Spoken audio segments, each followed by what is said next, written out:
प्रिय विद्यार्थियों, गोविंद गुरु जनजातीय विश्वविद्यालय बांसवाड़ा के हिंदी साहित्य द्वितीय वर्ष के प्रथम प्रश्न पत्र के निर्धारित पाठ्यपुस्तक रीति काव्य संचयन में संकलित कवि बिहारी के पदों की व्याख्या के क्रम में आज हम पद संख्या 7 के बाद के पदों का काव्य सौंदर्य समझने का प्रयास करेंगे। पद संख्या 8 इस प्रकार है। सघन कुंज छाया सुखद, शीतल सुरभि समीर, मनु है जात अजों वहें, उही जमुना के तीर। प्रस्तुत पद के कुछ शब्दों का सरलार्थ देख लिया जाए। सघन अर्थात घनी, कुंज यहाँ वन या बाग बगीचों के लिए प्रयुक्त हुआ है। सुखद का अर्थ है सुख देने वाली, शीतल अर्थात ठंडी, सुरभि का अर्थ है सुगंध युक्त, समीर पवन के लिए प्रयुक्त हुआ है। दूसरे चरण में मनु अर्थात मानो,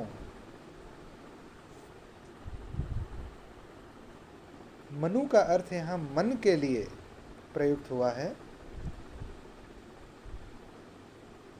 अजों अर्थात अब भी, उही माने उसी, जमुना यहाँ यमुना नदी का तद्भव रूप है और तीर का अर्थ है तट या किनारा। बिहारी कृष्ण भक्ति के इस दोहे द्वारा कृष्ण की लीला स्थली यमुना तट के सुखदायी वातावरण का चित्रण कर रहे हैं।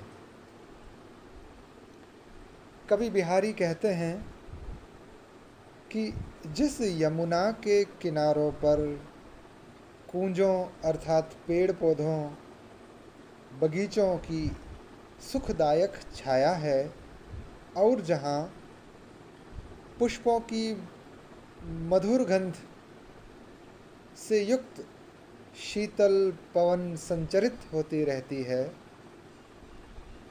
उसी यमुना तट पर पहुँचने पर आज भी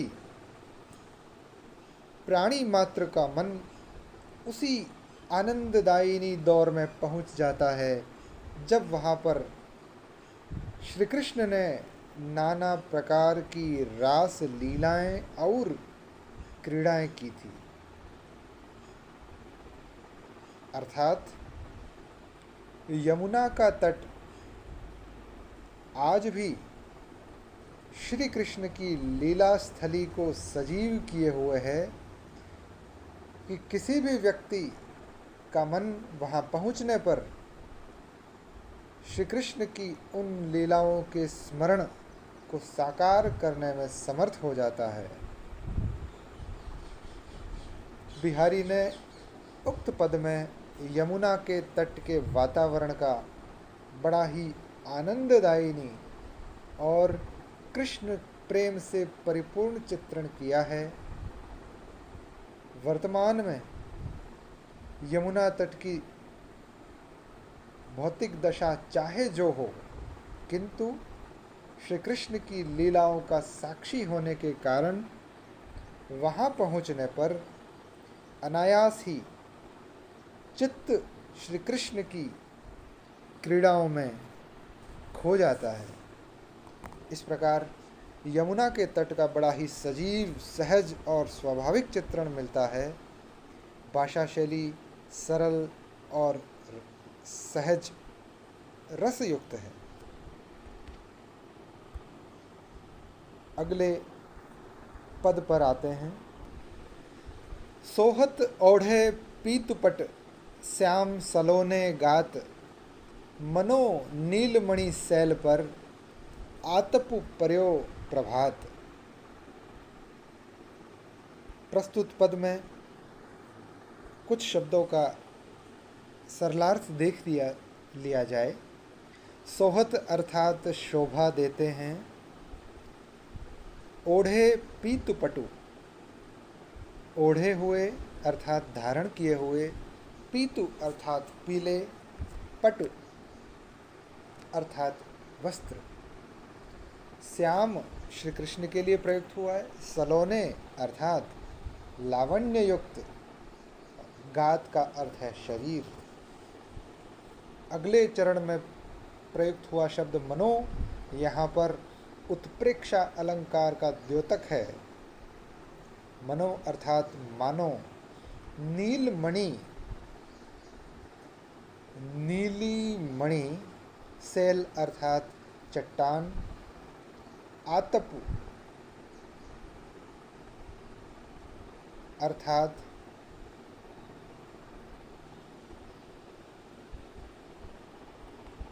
आ पड़ा हो, प्रभात अर्थात सूर्य। आतप यहाँ सूर्य की रोशनी के लिए प्रयुक्त हुआ है। इस प्रकार समूचे पद का अर्थ इस प्रकार लिया जा सकता है कि श्री कृष्ण के सलोने शरीर पर पीले धारण किए हुए वस्त्र इस प्रकार शोभायमान हो रहे हैं मानो नीलिमा युक्त चट्टान पर प्रातः काल की प्रथम किरणें जिस प्रकार की आभा उत्पन्न करती हैं, उसी प्रकार की कांति श्री कृष्ण के उक्त वेश से प्राप्त हो रही है। उपर्युक्त पद में श्री कृष्ण के सुंदर श्याम शरीर में नीलमणि पर्वत की और उनके शरीर पर शोभायमान पीतांबर में प्रभात की धूप की मनोरम संभावना या कल्पना की गई है। उक्त कल्पना योजक शब्द मनो से अभिव्यक्त हो रही है। उक्त पद में उत्प्रेक्षा अलंकार का बड़ा ही सजीव व सुंदर चित्रण किया गया है। अगला पद इस प्रकार है। चीर जीवो जौरी जुरे, क्यों न स्नेह गंभीर, को घटी ए वृषभानुजा, वे हलधर के वीर। इस पद के कुछ शब्दों का अर्थ देख लिया जाए। चीर जीवो अर्थात सदा जीते रहो, दीर्घायु रहो। जुरे अर्थात इकट्ठे होना, स्नेह अर्थात प्रेम, गंभीर अर्थात अगाध, घटी अर्थात कम होना। वृषभानुजा यहाँ श्लेष युक्त शब्द है जो कि दो विभिन्न अर्थ प्रकट करता है।